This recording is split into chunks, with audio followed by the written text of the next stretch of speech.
ठीक कैसे मार देगा?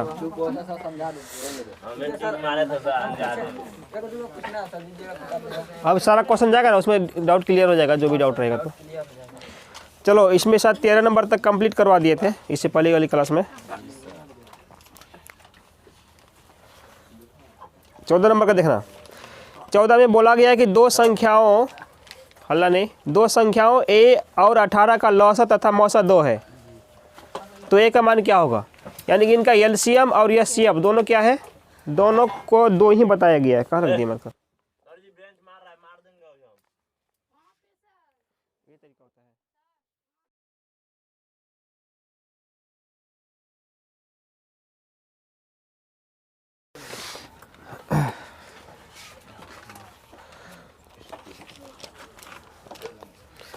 तो 14 नंबर का क्वेश्चन देखना।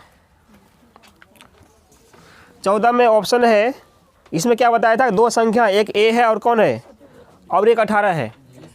इनका लौसा तथा मौसा दोनों क्या हो गया? दोनों 2 ही हो गया। यानी कि a का मान क्या है नहीं पता है ना। अब b का मान कितना हो गया? b मतलब दूसरी संख्या का मान 18 हो गया। और इनका एचसीएफ कितना दिखाया गया है? एलसीएम कितना है? एलसीएम भी 2 है। तो क्या निकालना इसमें है? तो बोला कि a का मान क्या होगा, तो a का वैल्यू क्या होना चाहिए निकालेंगे। तो एक सूत्र क्या था इसमें? सूत्र था ना, a गुना b बराबर क्या होता था? HCF into LCM. इसका मतलब पहला संख्या गुना दूसरी संख्या बराबर उनका एचसीएफ और उनका एलसीएम का गुना करेंगे तो इन दोनों संख्याओं के गुणनफल के बराबर मान निकलेगा। इतना क्लियर था। अब इस चीज़ को इसमें सेट कर देते हैं। a के जगह पे a ही रहेगा, b के जगह पे क्या हो जाएगा? 18 हो जाएगा, एचसीएफ की जगह पे 2 और एलसीएम की जगह पे भी क्या होगा? 2 होगा। 18 था क्या था रे? एक मिनट रुक जाओ। a 18 का लौसा तो था, मौसा 2 है, तो a का मान क्या होगा? हाँ, तो a का वैल्यू क्या निकल गया फिर? 4/18 हो जाएगा ना। 4/18 तो कहाँ कुछ निकला इसका?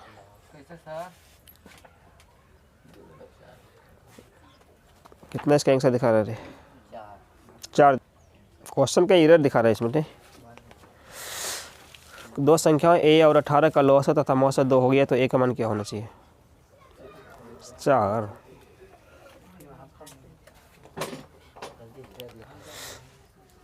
हल्ला नहीं।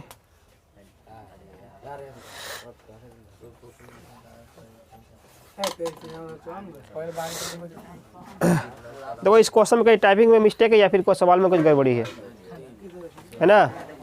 इसका कॉन्सेप्ट क्लियर नहीं हो रहा है। क्या आंसर इनका 4 है।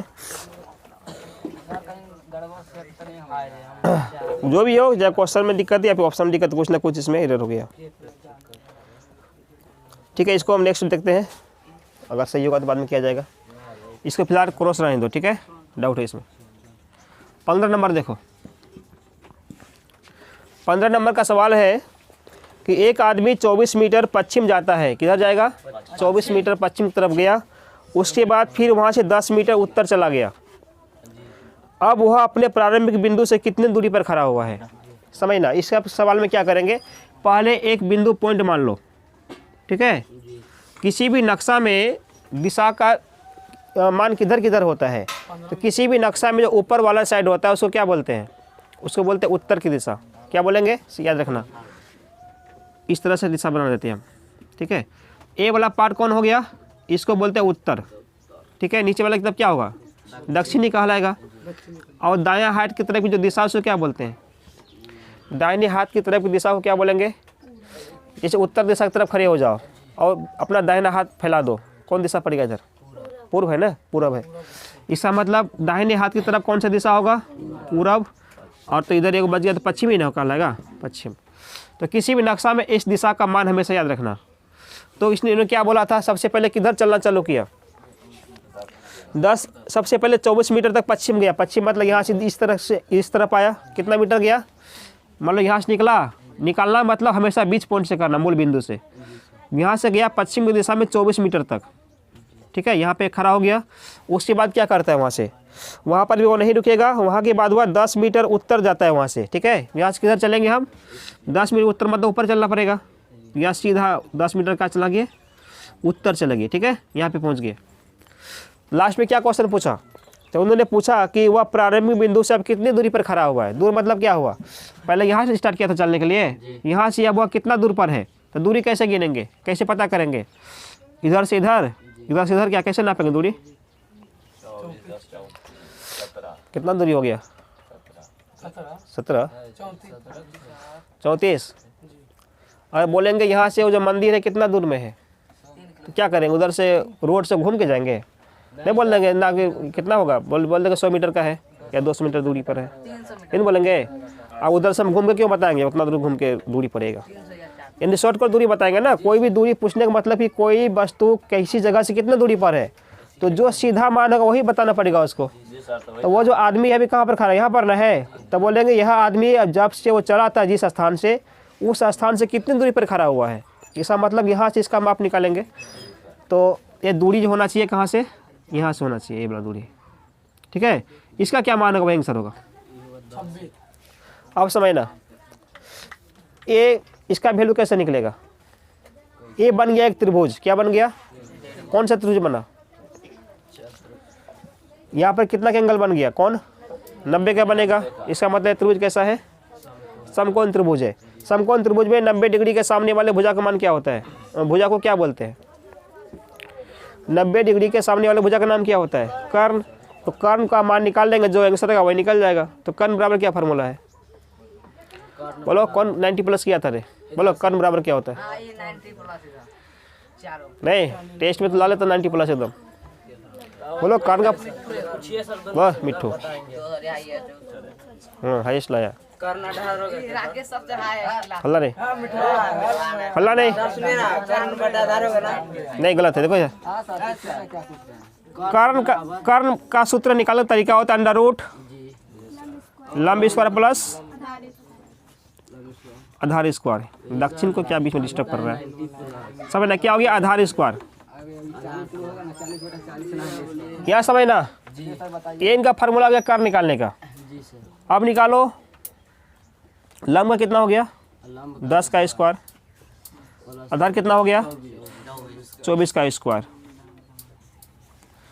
अंडर रूट सब में है, 10 का स्क्वायर कितना हो गया 100, इसका कितना हो गया 24 का कितना होता है 576 कुछ होता है, कितना हो गया 576, स्क्वायर पता है, गुना करना है उसको उसी से, दोनों मिला कितना होगा 676।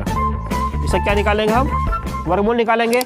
तो 676 का वर्गमूल कितना होता है, बोलो कोई 676 का वर्गमूल, ये सब याद करने बोले कम से कम 20-30 को याद कर लेना, क्योंकि ये सब हमेशा हिसाब में कहीं ना कहीं मिलेगा ही। अब 26 होगा, ठीक है, इन्हें क्या निकलेगा 26। देखो 26 वाला ऑप्शन कौन सा है, कौन सा ऑप्शन जाएगा, 26 में ऑप्शन नंबर कौन मिल गया तुम्हारा, सी नंबर चला गया। 26 मीटर जो दूरी होगा किसका, इस लड़के, तो सी वाला ऑप्शन में क्या करना है, टिक लगा देना है। आए बात समझ में, इस तरह से सवाल बनेगा। कभी कभी पूछेगा, जैसे इसमें लास्ट क्वेश्चन क्या किया था कि वो जो लड़का था प्रारंभिक स्थान से कितनी दूरी पर खड़ा है, तो एक कर्ण निकाल दिए थे हम इसका। कभी कभी बोलेगा वह लड़का अब किस दिशा की तरफ जा रहा था, अंतिम क्षणों में अंतिम पोजीशन में वह लड़का किस दिशा की तरफ था, कौन दिशा की तरफ था, उत्तर दिशा की तरफ जा रहा था, नहीं ऐसा भी क्वेश्चन आ सकता है। या फिर दे सकता है वह लड़का कुल कितना दूरी तय किया, है नहीं फिर बोले बात नहीं करने के लिए क्लास के दौरान ना, वह लड़का कुल कितना दूरी तय किया, वह लड़का कुल कितना दूरी चला, इसके लिए क्या निकालेंगे, तो 24 10 34 मीटर चला, नहीं अब कितना दूरी पर अभी खड़ा है, तो सीधा नापेंगे कितना दूरी पर है। अरे कौन सा समझ में ना, चलो इसको क्या उतार लो, फिर करते ना, वो भी उतारेंगे 14 नंबर, नहीं प्रॉब्लम है, हाँ वही तो। चलो यहाँ पे आ जाओ, अगला क्वेश्चन 16 में बोला गया था 3.27 पे रेकरिंग है, क्या क्वेश्चन था, हल्ला नहीं,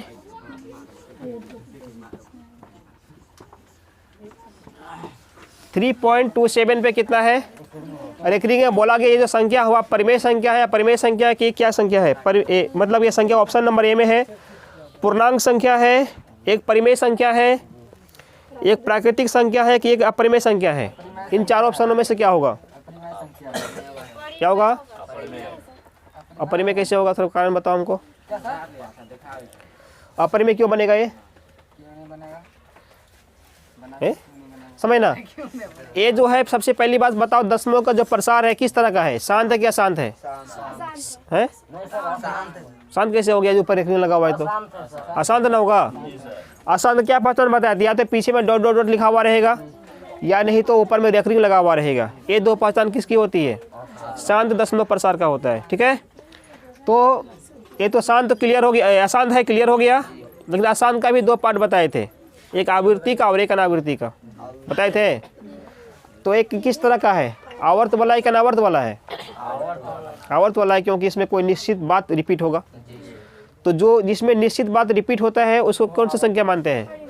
उसको परिमेय मानते हैं। इसका मतलब जो हो गया 3.27 क्या होगा, एक परिमेय संख्या होगा। क्लियर है? तो परिमेय वाला ऑप्शन कितना नंबर में होगा? डी नंबर में जो ऑप्शन है उसमें टिक मार देना। ये करवा दिए थे 17 में। चलो 17 नंबर क्वेश्चन देखो क्या लिखा हुआ है। परिमेय संख्या होगा, किसमें मार दिया हमने? अच्छा इसका बी होगा, ठीक है, इसका बी नंबर यानी कि परिमेय संख्या कहलाएगा। ठीक है, अपना अपना क्वेश्चन देखते रहना। क्वेश्चन का तुम लोग का क्वेश्चन क्यों दिए, ये करने दिया था ना कि जब भी बता रहे हो तो उस समय क्वेश्चन अपना देखो क्या क्वेश्चन इसमें लिखा हुआ कि नहीं लिखा हुआ है। बिना क्वेश्चन का समझ में कैसे आएगा?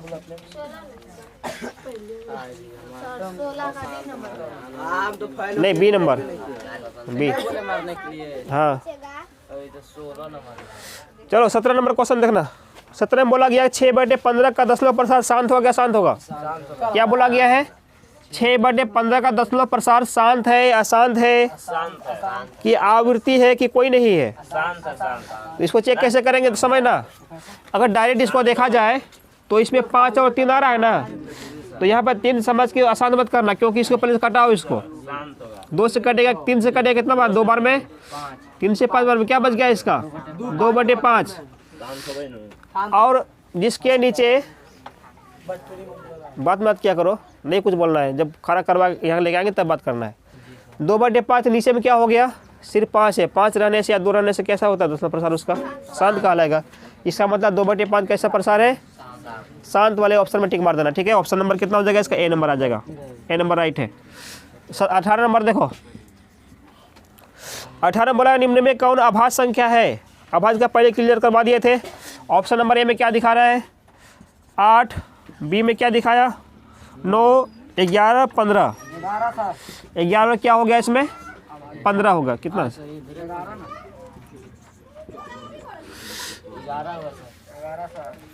अभाज्य संख्या का मतलब जो किसी से नहीं कटे वही ना अभाज्य संख्या कहलाएगा। कौन नहीं कट रहा है? 11। अभाज्य संख्या कौन हो गया? 11 हो गया, ऑप्शन नंबर सी। 19 नंबर चलो, निम्न में कौन संख्या अपरिमेय संख्या है? अपरिमेय के बारे में पता करना है। ऑप्शन नंबर ए देखो, ऑप्शन में बताया गया था 36 कितना हो गया? 64 √। बी नंबर में क्या हो गया? 1/81 √। सी नंबर में 3/5, हल्ला नहीं, 3/5 √। डी नंबर में क्या हो गया? -9/√। का 49 होगा सिर्फ। अब इसमें क्या पूछा गया था क्वेश्चन? इसमें क्वेश्चन दिया गया इनमें से कौन अपरिमेय है? अपरिमेय खोजना है। ठीक है, देखना 36 का वर्गमूल क्लियर निकलेगा 6, 64 का निकलेगा, तो परिमेय बन गया। ये ऑप्शन हो सकता है क्या? ये ऑप्शन तब नहीं होगा क्योंकि हमको अपरिमेय खोजना है। 1 का वर्गमूल क्या होगा? 1 ही होता है। 81 का 9 होता है, तो ये भी क्लियर निकल गया, तब ये भी अपरिमेय संख्या नहीं होगा। पता करना, कभी कभी इसमें डाउट होता है कि कैसे जानेंगे किसका वर्गमूल निकलता है किसका नहीं निकलता है। कम से कम बोले थे ना कि वर्ग याद कर लो कम से कम 20 तक, नहीं भी तो ठीक है ऐसे 30 तक करना चाहिए, नहीं भी तो कम से कम 20 तक कंपलसरी याद करना पड़ता है। ऐसे पता करना, हंसो मत, पता है दांत सबका हो गया है, दिखाना क्या जरूरी है? बेहुदा कहीं का। 64 पूर्ण वर्ग है कि नहीं है चेक करने के लिए किसी का भी वर्ग पहले ले लो। 15 का वर्ग कितना हो गया? 225। फिर आगे चला गया ना, कम आ जाओ उससे। 10 का वर्ग कितना हो गया? 100।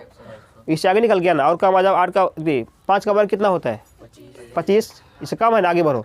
6 का वर्ग आगे बढ़ो। 7 का वर्ग 49 होगा। 8 का वर्ग 64। मिल गया ना? अगर मिल गया तो समझना पूर्ण वर्ग संख्या है, वर्गमूल निकलेगा। मान लो अगर 20 का नहीं होता, जैसे मान लो कि इसमें 62 लिखा हुआ रहता, तो 7 का 49 होता, 62 का 8 का क्या हो जाता, 64 हो जाता। तो 62 बीच में आया नहीं आया, इसका मतलब 62 का पूरा पूरा वर्गमूल नहीं निकलेगा।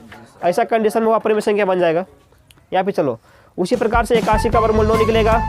3 का वर्गमूल क्या होता है, पूर्ण संख्या होना चाहिए, पूर्णांक संख्या होना चाहिए। कुछ निकलेगा इसका मान नहीं, पॉइंट पे कुछ आ जाएगा। तो ऐसा कंडीशन में कैसा संख्या निकलेगा, इसको हम अपरिमेय संख्या कहेंगे। यानी ऑप्शन नंबर क्या हो गया, सी अपरिमेय संख्या हो गया। देखो यहाँ माइनस देखिए, घबराना मत कि माइनस हो गया तो परिमेय संख्या होगा कि नहीं होगा, है ना। परिमेय संख्या माइनस में भी होता है और प्लस में भी होता है, दोनों में होता है, कोई दिक्कत नहीं है। लेकिन सिर्फ रूट का क्लियर इसका मान होना चाहिए। तो 49 का तो 7 निकलेगा ही बाहर, ठीक है। क्लियर मान है, इसका मतलब माइनस है तो कोई प्रॉब्लम इससे नहीं है, मतलब कि परिमेय संख्या हो जाएगा। हमको अपरिमेय खोजना था, इस कारण से कौन सा ऑप्शन होगा सही, ऑप्शन नंबर सी हो जाएगा। चलो अगला पॉइंट देखो, कितना नंबर था, 19 20 नंबर देखो है, 19 हो गया ना। 20 का क्वेश्चन देखो क्या बोला गया है। 20 में बोला गया 4 माइनस रूट 3 क्या है, कितना है, 4 माइनस रूट 3। अब ये बोला गया ऑप्शन नंबर बता देते हैं। पहला हम लिखा हुआ था परिमेय संख्या, दूसरा में परिमेय संख्या, ऑप्शन नंबर सी में भिन्न संख्या, ऑप्शन नंबर डी में क्या है, एक पूर्णांक संख्या है। अब समझना 4 कैसा संख्या है, सिर्फ 4 के बारे में बात की है हम, 3 को अब रूट 3 को छोड़ दो। सिर्फ 4 एक परिमेय संख्या कहलाएगा, क्योंकि पूर्णांक संख्या परिमेय संख्या होता है। और रूट 3 कैसी संख्या होगी, अपरिमेय संख्या होगा। तो कोई एक परिमेय संख्या और एक अपरिमेय संख्या का क्या बताए थे, चाहे जोड़ रहे, दोनों के बीच घटा रहे, दोनों के बीच गुना रहे, दोनों के बीच भाग रहे, कुछ भी रहे, अलग अलग टाइप का रहेगा, दोनों मिलकर क्या बनेगा, हमेशा अपरिमेय ही कहलाएगा। इसका मतलब अपरिमेय दोनों हो जाएगा। तो अपरिमेय वाला ऑप्शन टिक मार देना। ऑप्शन नंबर क्या हो जाएगा इसका, बी राइट हो जाएगा। यहाँ तक ठीक है। चलो 21 नंबर, चलो 21 में बोला गया है 2 तथा 2.5 के बीच की अपरिमेय संख्या कौन सी होगी। किससे किसके बीच खोजना है हमको, 2 और किसके बीच में, 2 और 2.5 के बीच में। बोला कि ऐसा परिमेय संख्या बताओ जो कि इनके बीच का होना चाहिए, इनसे छोटा भी नहीं, इनसे बड़ा भी नहीं, इनके बीच का परिमेय संख्या कौन सा होगा। ऑप्शन नंबर ए में दिखा रहा है कितना, रूट 11 दिखा रहा है, ठीक है। बी में कितना दिखा दिया, रूट 5 दिखा दिया। सी में कितना दिखा दिया, 22.5 अंडर रूट, ठीक है। डी में क्या बताया, 12.5 अंडर रूट। डी में क्या ऑप्शन है, 12.5 अंडर रूट। अब इनमें से कौन सा ऑप्शन सही होगा इसका, है बी नंबर। तो इसका बी पता करने के लिए क्या करना पड़ेगा, कैसे जान गए, देखो इसको सबसे पहले रूट को तोड़ करके पॉइंट में निकालना पड़ेगा, है ना। 11 यहाँ से चलते हैं, 11 का अगर निकालें कितना निकलेगा, 11 कैसे निकालते हैं ना, रूट तोड़ना मतलब वर्गमूल निकालना। तो 3 3 9 खाएगा, शुरू में खाएगा, कितना निकल गया इसका, इसका वर्गमूल यहाँ निकल गया ना, क्या निकला यहाँ पे 3 निकल गया। इसका मतलब इसके बाद और जो भी कुछ लेंगे तो 3 से ज़्यादा ना हो गया, या तो 2.5 ही बोला गया था, तो इससे ज़्यादा टप गया। इसका मतलब ए वाला ऑप्शन होगा क्या, एक ऑप्शन नहीं हो सकता। आगे चलते हैं, उसके बाद देखते हैं रूट 5 का निकालते हैं। तो 5 को फिर से क्या करेंगे, वर्गमूल के रूप में निकालेंगे, समझना, ध्यान देना इधर। 5 का निकालेंगे तो किससे खाएगा, सबसे फर्स्ट बार में 2 से खाएगा, कितना बार में 2 से खाएगा, 2 2 4 हो गया, कितना एक बचेगा ना। अब कुछ भी आएगा तो 0 बैठा के करेंगे तो कितना होगा, पॉइंट के बाद कुछ ना कुछ आएगा ही ना। तो किस यहाँ पर देख ध्यान देना, यानी कि इसमें जो है कितना बार 2.5 का ऑप्शन दिया था ना। अब 2.5 से तो कम में खाएगा इसमें, क्योंकि अगर मान लो कि 2 बार खिलाते 2 बार में ही खाएगा। 42 दूनी कितना हो गया 84, 2.2 और कुछ आएगा। तो 2.2 का जो वैल्यू हुआ 2 और 2.5 के बीच का नहीं मान हुआ ना। इसी वजह से रूट 5 का जो मान होगा क्या होगा, 2 और 2.5 के बीच का होता है, यानी ये जो परिमेय संख्या होगा इन दोनों के बीच का होगा, ठीक है। तो ऑप्शन नंबर कौन सा राइट होगा इसका, ऑप्शन नंबर बी होगा। यहाँ तक क्या करना है, समझ में आ रहा है ना। इसको मिटा के अगला करते हैं, ये सब क्या उतारना है, हाँ सर मिटाइए, क्या समझना इधर। उसके बाद जो है कितना हो गया कंप्लीट, 22 होगा नहीं, समझना। 22 में लिखा होगा कि 6x पे पावर 4 y कितना है। 22 नंबर क्वेश्चन में क्या है, 6x पे कितना है स्क्वायर पावर 4 y, और दूसरा मान क्या लिखा हुआ है 12xy, कितना मान है इसका 12xy। बोला गया इन दोनों संख्या के एचसीएफ का मान कितना होगा, इनका महत्तम समावर्तक कितना होगा। मैंने पूछा था तो महत्तम सामर्थ्य कैसे निकालते हैं? सबसे पहले इसका क्या करेंगे, गुणनखंड कर लेंगे। गुणनखंड के कैसे करते हैं? 6 का क्या निकलेगा, 2 तिया 6। x कितने बार है इसमें? 4 बार। x क्या करेंगे, x गुना x गुना x गुना x, वह 4 बार ना। y कितने बार है? 1 बार। तो 1 बार y कर लेंगे, इसका निकालो। 12 क्या निकलेगा, 2 दूनी 4 तिया 12 हो गया, क्लियर। x गुना y हो गया। एचसीएफ यानी कि मात्रा निकालने के लिए क्या नियम था, जो कॉमन था उसको घेरते थे, कॉमन वाला संख्या निकालते थे बाहर। कॉमन इसमें कौन कौन सा हो गया, कॉमन 1 2 भी तो कॉमन मिल रहा है ना, 3 भी तो कॉमन नहीं मिल गया, और कौन मिला, x भी तो कॉमन मिल गया, एक y भी तो मिल गया कॉमन, और कुछ मिला इसमें नहीं। तो एचसीएफ का मतलब क्या था, यानी महत्तम समावर्तक का मतलब क्या था, जो जो कॉमन होता था वही वाला आंसर होता था इसमें। तो 2 3 और x y कॉमन हो गया, 2 गुना 3 गुना x गुना y, 2 तिया 6, x y कितना हो गया, ये इसका आंसर हो गया। कितना नंबर ऑप्शन में मिलेगा ये तुमको, ऑप्शन नंबर डी में आ जाएगा। तो डी नंबर इसको मार देना। इस तरह से क्या निकालेंगे, एचसीएफ निकालेंगे। अरे बात समझ में। क्वेश्चन नंबर 23 देखो, 23 में बोला गया है, बाद में पता चलेगा, अभी पढ़ाई करना, पढ़ाई कर लो। 64 के वर्गमूल को 64 के घनमूल से भाग देने का मान कितना होगा, भाग देने का मान कितना होगा, समझना। 64 का वर्गमूल बोला गया है, हल्ला नहीं, और 64 के घनमूल को क्या करेंगे, यानी वर्गमूल में घनमूल से भाग देंगे तो क्या मान निकलेगा। किसका वर्गमूल चाहिए हमको, 64 का वर्गमूल ऐसा निकलेगा ना, क्या निकलेगा, 64 का वर्गमूल 8 निकलेगा। 64 का फिर क्या चाहिए हमको, ये घनमूल, कितना इसका वैल्यू निकलेगा, नहीं था घनमूल निकाले, 4 निकलेगा। रे देख रहा, 64 घनमूल का मतलब क्या होता है, 64 का फैक्टर कर लो, गुणनखंड किस तरह का निकलेगा, समझना। 2 दूनी 4 दूनी 8 दूनी 16 दूनी 32 दूनी 64, ये निकलेगा ना 64 बराबर, समझना। वर्गमूल का मतलब होता है 2 गो में 1 बाहर निकलता था, घनमूल का मतलब होता है 3 गो में 1 बाहर निकलेगा।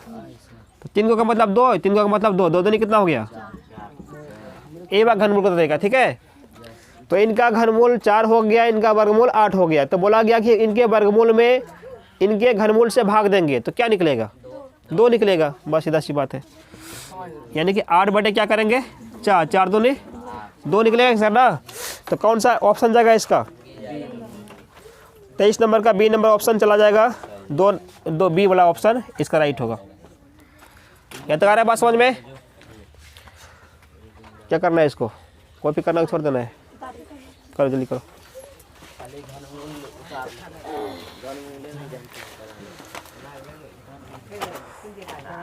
नहीं सर,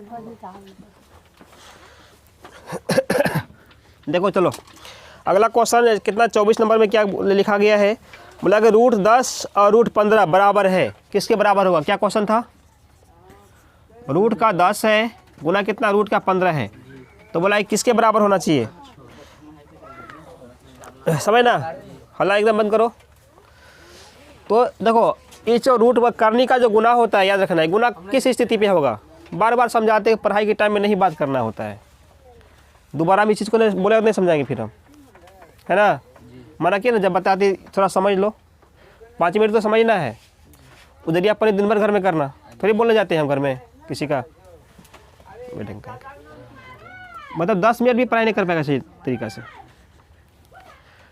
रूट 10 गुना कितना है, 15, ठीक है, क्योंकि ये घनमूल है, ये वर्गमूल है, गुना कर कैसे करते, गुना तब इसका होना संभव नहीं था।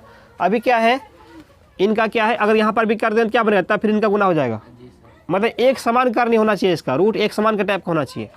अभी ठीक है, इसका दोनों का वर्गमूल गुना करेंगे।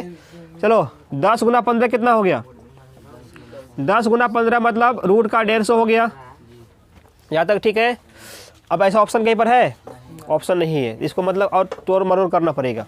क्या करना पड़ेगा, तो रूट 150 का क्या करो, गुणनखंड करो, क्या क्या निकलेगा, 150 का मतलब ऐसे करना, 150 किससे क्या है, 2 से चले गए, कितना बार है, 75 बार में, 3 से 25 बार में, 5 से हो गया। क्या क्या निकलेगा इसमें, 2 गुना 3 गुना 5 गुना 5, रूट का मतलब वर्गमूल रूट का मतलब रूट क्या बोलता है कि डबल संख्या में हम एक हो जाएंगे मिल करके। अगर उनको दो गुणनखंड मिलेगा एक टाइप का तो वो क्या होगा, अपने अंदर से बाहर कर लेगा उसको। इसका मतलब 5 बाहर जाके कितना 5 बनेगा, 1 5 बनेगा, अंदर में क्या फंस के रहेगा, 3 दूनी, ऐसा ऑप्शन है क्या, 5√6। 5√6 कितना नंबर ऑप्शन में मिलेगा तुमको, ऑप्शन नंबर ए में मिल जाएगा। तो ए नंबर इसका क्या होगा, राइट है। 25 नंबर देखो, 25 में बोला गया है संख्या 0 पॉइंट कितना है 32, 0 पॉइंट कितना है 32, इसके ऊपर क्या है रेखरिंग लगा दिया। बोला इनका P/Q के रूप में लिखा जाए तो कितना मान निकलना चाहिए। तो P/Q में करने के लिए क्या तरीका बताए थे, सबसे पहले बताए थे पूरा संख्या लिखो, सबसे पहला कंडीशन पूरे लिख दो, यानी P/Q के बराबर क्या बताए थे हम, P का मान टोटल लिखो, 32 का लाएगा ना ये बिना पॉइंट का। इसमें ऐसा संख्या माइनस करो जिसके ऊपर रेखरिंग लगा हुआ नहीं है, ये करते थे। तो बिना रेखरिंग का कौन संख्या है, सिर्फ 0 है, तो 0 क्या करो इसमें माइनस कर दो। उसके बाद Q का मान क्या बताए थे हम, दशमलव के बाद वाले जितने अंकों में रेखरिंग लगा हुआ है उसके बराबर क्या लिखते थे, 9 लिखते थे। तो इसमें 2 अंकों में रेखरिंग लगा हुआ है, इसका मतलब कितना 9 आएगा, 99 आएगा। उसके बाद बताए थे दशमलव के बाद वाले संख्या में जितना अंक बिना रेखरिंग का होगा उसके बराबर क्या लगाते थे, इसमें शून्य देते थे, 0 लगाते थे। कोई ऐसा अंक है इसमें जिसमें बिना रेखरिंग का होगा, दशमलव के बाद वाले में नहीं है, इसका मतलब इसमें 0 तब नहीं लगना है, 0 नहीं लगेगा। तो क्या बच गया 32/99, 21 कटेगा क्या, नहीं कटेगा, शायद नहीं कटेगा। तो वही देखो ऑप्शन है कि नहीं, कितना नंबर ऑप्शन मिल जाएगा, ये ऑप्शन नंबर सी में तुमको मिल जाएगा 32/99 लिखा हुआ। तो ऑप्शन नंबर सी इनका सही है। आया बात समझ में। नेक्स्ट देखो 26 नंबर में क्या क्वेश्चन है, देखना 26 नंबर में इसी टाइप का क्वेश्चन पूछा गया दोबारा। 26 में बोला गया है, इसमें लिख दिया 23 दशमलव कितना है 43, 23 दशमलव कितना है 43, इसके ऊपर क्या लगा दिया, रेखरिंग लगा दिया गया है। बोला इनको भी निकालना हमको P/Q के रूप में, इनका वैल्यू क्या होगा समझना। P का मतलब क्या बताए थे, सबसे पहली बार टोटल संख्या लिखो, टोटल का मतलब 23.46 को लिख देंगे, 46 को। बोले थे इसे माइनस करना है, क्या माइनस करेंगे, ऐसा संख्या जो बिना रेखरिंग का है, बिना रेखरिंग का, अच्छा पॉइंट नहीं देना इसमें, सिर्फ क्या लिखेंगे बिना पॉइंट का टोटल संख्या लिख देंगे, 23 हुआ। अब इसमें क्या है 23 43 है, ठीक है, हाँ ठीक है। 23 43 में क्या माइनस करेंगे, ऐसा संख्या माइनस करना है जिसके ऊपर रेखरिंग लगा हुआ नहीं था। तो क्या बच गया संख्या 23 बचा हुआ है, 23 को माइनस कर दो, कितना बचेगा, आप नीचे का मान चलो। नीचे हम क्या बताए थे, दशमलव के बाद वाले में जितना अंकों में रेखरिंग है उसके बराबर क्या देंगे 9 लिखेंगे, तो यानी 99 इसमें आ गया। अब बताए थे दशमलव के बाद वाले में जितने अंकों में रेखरिंग नहीं लगा हुआ उसके बराबर क्या लिखेंगे 0 लिखेंगे। कुछ है बिना रेखरिंग का, दशमलव के बाद खोजना है, आगे नहीं, कुछ नहीं मिला तो इसमें एक भी 0 तब नहीं लगेगा। अब क्या करो, इसको माइनस कर दो, 23 43 में 23 गया, कितना बचेगा 23 20 बचेगा, नीचे क्या बच गया 99। किसी से कटेगा क्या, ये नहीं कटेगा, नहीं कटेगा तो ये आंसर ऑप्शन देखो कहाँ पर है, ऑप्शन नंबर क्या निकलेगा इसका, ऑप्शन नंबर ए इसका राइट हो जाएगा, ठीक है। अब अगला पॉइंट, अगला क्वेश्चन क्या है 27 नंबर, 27 नंबर यहाँ पे देखो नीचे। 27 नंबर क्वेश्चन में क्या बोला गया था, 27 नंबर में बोला गया कि सबसे छोटी पूर्ण वर्ग संख्या जो 16 20 तथा 24 प्रत्येक से भाज्य हो वह कौन सी होगी, मतलब वह है ना। मतलब ऑप्शन नंबर ए में क्या दिखा दिया 240, ऑप्शन बी में 1600, ऑप्शन सी में 2400, ऑप्शन डी में 3600। अब पता करना किसका किसका निकालने बोला, 16 का निकालने बोला, और किसका 20 का, और कौन है एक संख्या 24 का। बोला एक ऐसा संख्या निकालो जो संख्या प्रत्येक से भाज्य हो, यानी कि वह संख्या जो है इन सभी से पूरा विभाजित हो जाना चाहिए। ऐसा संख्या क्या निकलेगा, ऐसा सब कंडीशन के सवाल में 2 ही चीज़ काम करता है, या तो एचसीएफ या तो एलसीएम, नहीं या तो महत्तम समवर्तक या तो लघुत्तम समवर्तक, 2 नियम काम करेगा। अब उन दोनों में से पता करना है कि इनके लिए हमको एलसीएम निकालना है कि इनके लिए एचसीएफ निकालना है, क्या निकालना है ना, समझना। इससे पहले बता दिए थे हम, जब निकलने वाला आंसर अगर लगे कि क्वेश्चन से बड़ा वाला मान आ जाए, ऐसा कंडीशन में क्या लगाते थे एलसीएम निकालते थे। अगर लगे कि इनका जो वह संख्या निकलेगा ना, मान लो 16 से बड़ा निकलेगा, इसका मतलब क्या संख्या से है, इसके लिए एलसीएम एचसीएफ एलसीएम, क्योंकि एचसीएफ हमेशा इससे छोटा ही होता है, इससे बड़ा कभी नहीं हो सकता। अरे बात समझ में? अब इनसे बड़ा क्यों निकलेगा? क्योंकि बोला कि ऐसा संख्या निकालो जिस संख्या में 16 से पूरा पूरा भाग लगना चाहिए। तो 16 से भाग लगने के लिए 16 से बढ़ के चाहिए ना, छोटा चाहिए। अगर छोटा दे दे, मतलब 8 दे दिए, 8 से लगेगा 16 में भाग, 16 से 8 में भाग लगेगा? ये तो गलत प्रोसेस हो गया। इसका मतलब भाग लगने के लिए, पूरा पूरा विभाजित होने के लिए वो संख्या का जो मान है इससे कहीं ना कहीं बड़ा होना चाहिए। 32 ले लिए तब ना 16 से पूरा पूरा भाग लगेगा। ये जो 32 मान है 16 से बड़ा हो गया, तो उसका मान अगर एक भी क्वेश्चन से बड़ा निकलने की संभावना होगा तब समझ लेना कि हमको एलसीएम निकालना है। यहाँ पर एलसीएम निकालना पड़ेगा ना, क्योंकि बोला गया था कि ऐसा संख्या बोलो जिस संख्या में इन सभी से क्या हो जाए, पूरा पूरा भाग लग जाए। इसका मतलब क्या करो, इनका एलसीएम डायरेक्ट निकाल लो, जो मान निकलेगा वही इसका क्या हो जाएगा, आंसर आ जाएगा। क्लियर है? तो निकालो किससे कितना जाएगा, 2 से 8 बार में, 10 बार में, या कितना बार में, 12 बार में। एक किससे खाएगा, 2 से 4 बार में 5, और ये कितना हो गया 6। अब 2 से हो गया 2, 5 तो नहीं होगा, 3। अब किसी से नहीं होगा, अब कहने का मतलब हुआ। अब गुना कर लेते हैं इसको, 2 दूनी 4, दूनी 8, दूनी 16, 5 80, 80 तिया कितना हो गया 240। ठीक है। ऑप्शन नंबर देखो किस में गया ये, 27 नंबर का कितना हो गया रे, ऑप्शन नंबर ए आ गया। ठीक है, 3600 नहीं, ठीक है। इसमें जो है 27 नंबर क्या ऑप्शन होगा, ऑप्शन नंबर ए। इसमें कुछ गलत लिख दिया है आंसर, उसके चक्कर में नहीं पड़ना, जो राइट है राइट में चलो। क्या होना चाहिए इसका आंसर सही में 240 निकलेगा, जो राइट है। यहाँ तक ठीक है। 28 नंबर देखते क्या है, क्या कह रहा है। 28 में लिखा हुआ, यदि प्रथम 13,986 अभाज्य संख्याओं का योग कितना n है, तो n हमेशा किससे क्या होगा, भाज्य होगा। भाज्य मतलब क्या होगा, उसे पूरा पूरा भाग लग जाना चाहिए। तो संख्या क्या लिखा हुआ, 13। पहले काम पे उतारो, इसको थोड़ा समझाना पड़ेगा इसमें। फटाफट करो, स्पीड में काम करो।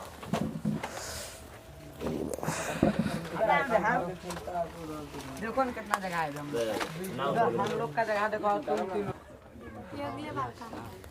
इसका भाई वाला था, देखो इधर कहाँ तक हो गया इसमें, 27 का हो गया। 28 नंबर देखो, बोला यदि प्रथम 13 कितना है, 28 में बोला कि यदि प्रथम 13,986 अभाज्य संख्याओं का योग n है, तो n हमेशा भाज्य होगा, किससे होगा, समझना। तो संख्या लिखा हुआ था कितना नंबर में, 28 नंबर का क्वेश्चन है, 13,986 एक क्वेश्चन है। बोला ये संख्या, हम यहाँ बोल रहे हैं सुन लो, 13,986 क्वेश्चन था। बोला ये संख्या ऑप्शन नंबर दिखा रहा है क्या, भाज्य होने के लिए। पहला 6 दिखाया, बी नंबर में क्या दिखाया, 4 दिखाया, सी में क्या दिखाया, आर डी में क्या दिखाया, इनमें से नन ऑफ डी, यानी कोई नहीं। क्या था इसमें, अभी पढ़ाई नहीं हो रहा है क्या रे, पढ़ाई स्टार्ट नहीं हुआ अभी तक, ये नंबर होगा समझ ना। तो भाज्य लगने के लिए सबसे पहले क्या चाहिए, विभाज्यता का नियम पता होना चाहिए कि किस संख्या से भाग कब लगता है। तो 6 का क्या प्रोसेस था, विभाज्यता का नियम क्या होता है 6 का, कैसे चेक करेंगे कि 6 से कोई संख्या भाज्य है कि नहीं है। इसके लिए क्या था बोलो, 3 और 9 नहीं, 3 और 2 है ना।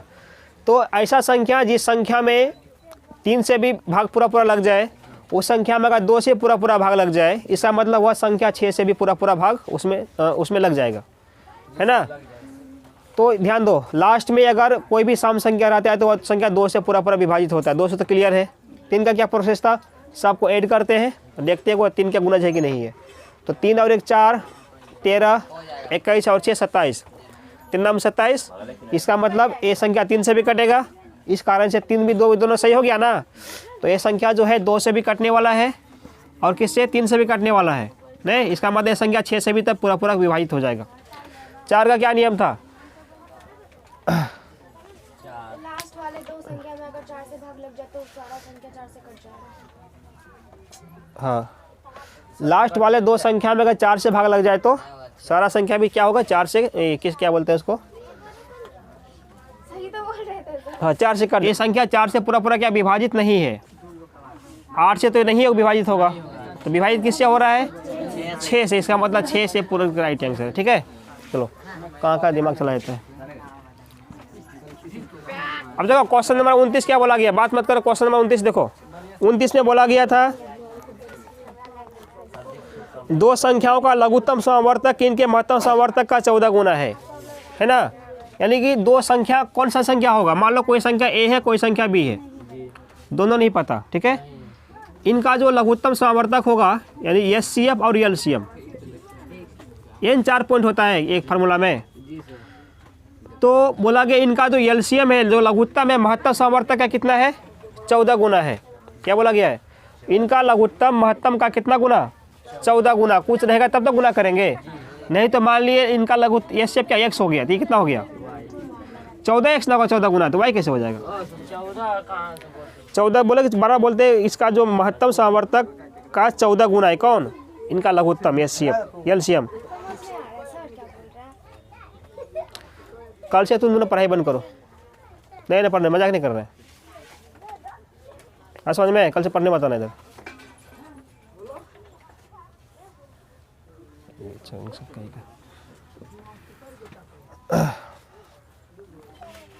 क्वेश्चन पढ़ो फिर से। मतलब दो संख्याओं का लघुत्तम समवर्तक, कौन सा संख्या, मान लो एक संख्या ए एक संख्या बी, क्लियर यहाँ तक। इनका लघुत्तम समवर्तक इनके महत्तम समवर्तक का 14 गुना है। तो लघुत्तम जो महत्तम का 14 गुना, महत्तम कुछ रहेगा तब ना 14 गुना करेंगे, नहीं पता तो x मान लिए, तो महत्तम को मान लिया x, लघुत्तम क्या होगा 14x हो गया। यहाँ तक क्लियर आया। बोला कि फिर महत्तम समवर्तक एचसीएफ का जोड़, महत्तम समवर्तक और एचसीएफ उन दोनों का जोड़ने में कितना निकलेगा, जब दोनों ऐड करेगा ना 600 निकलेगा। क्या निकलता है 600 निकला। यदि एक संख्या 280 है, मतलब एक संख्या मतलब ए का मान निकाल दिया है, ए का मान कितना हो गया 280 हो गया। और एक पॉइंट यहाँ पे लिखा हुआ था कि एलसीएम प्लस कौन एचसीएफ। ठीक है, दोनों मिला कितना पूरा दिया 600 पूरा दिया। यहाँ तक ठीक है। तो मेरे पास कितना था एचसीएफ x था, एलसीएम कितना था 14x था। एलसीएम मतलब कितना x 14x। ये सब कहाँ से लिख रहे हैं, ये सब क्वेश्चन में लिखा हुआ था कि एलसीएम और एचसीएफ का जोड़ कितना होता है 600 होता है, लिखा हुआ था इसलिए लिख रहे हैं। ठीक है, क्वेश्चन से आया हुआ। अब एचसीएफ का मान कितना होगा x होगा, तो इसका मान x लगा दो। कितना हो गया, यहाँ में 600 था कि नहीं, 14 और 1 कितना हो गया 15x, कितना मान हो गया 600 मान हो गया। x का वैल्यू क्या हो गया 15 चौके 60, 40 निकलेगा ना। x का वैल्यू क्या निकल गया 40 निकल गया। हमको किसका मान निकालना है, b का मान निकालना ना। तो बोला गया था इसमें क्या, तो दूसरी संख्या क्या होगी, यानी b बराबर क्या होगा, b का मान ही नहीं पता है, b का मान व्हाट है। अगर x का मान 40 निकला तो एचसीएफ तो x था, ये तो एचसीएफ का मान क्या निकल गया 40 से ना होगा। एलसीएम तो 14x था, तो क्या मान हो गया इसका 14 गुना 40, 14 से कितना हो गया 14 चौके 56, 560 होगा। तो एलसीएम हो गया 560, एचसीएफ हो गया 40, ए का मान कितना, बी का मान कितना निकलेगा। हाँ, अब ए गुना बी क्या था नियम इसका, एचसीएफ इंटू एलसीएम। ए का मान तो 280 हो गया, बी का मान नहीं पता, एचसीएफ का मान 40 हो गया, एलसीएफ का मान 560 हो गया। कटा देंगे, ऐसा ऐसे कटेगा ना पूरा। 0 0 क्या हुआ कट गया, 4 एक बार में 4 7 28, 7 में कटा 7 से कटेगा, 7 एक बार में 7 8 0 तो 80 लग गया। कितना होगा बी का वैल्यू 80। ठीक है, तो ऑप्शन नंबर क्या हो जाएगा इसका, ऑप्शन नंबर जो है बी नंबर आ गया, यानी बी नंबर का इनका मान सही होगा और 80 इसका मान निकलने वाला। किसका, क्वेश्चन नंबर 29 का। अरे बात समझ में, तो टेक्निकल हिसाब था। तो यहाँ तक रहने देते हैं, नहीं फिर टाइम लग जाएगा, अगला हिसाब कल से। ठीक है, यहीं तक बंद करो, कल से चलेगा फिर।